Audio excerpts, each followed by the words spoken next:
While at CES, we connected with Poly once again, and this time they gave us their Sync 20. This is their Bluetooth speaker.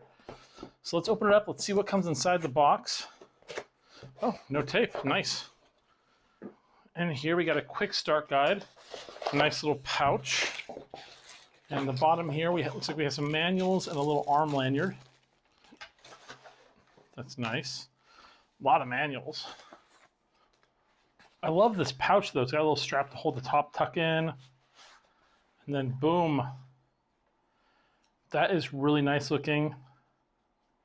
It's got a nice little fabric top here, haptic touch buttons, I'm sure.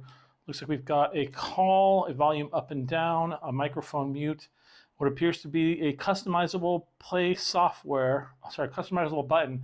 Looks like a rocket. You have to use the software for Poly to use it. Beautiful little logo right there as well. Very nice.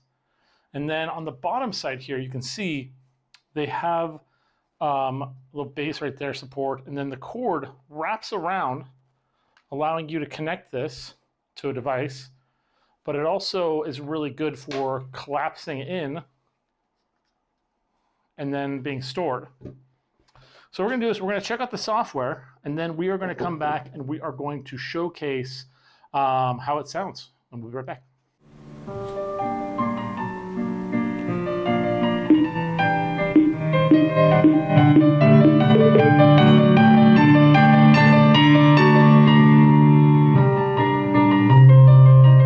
That thing sounds really awesome, very powerful. Hopefully you guys like that, and we'll see you guys in the next video.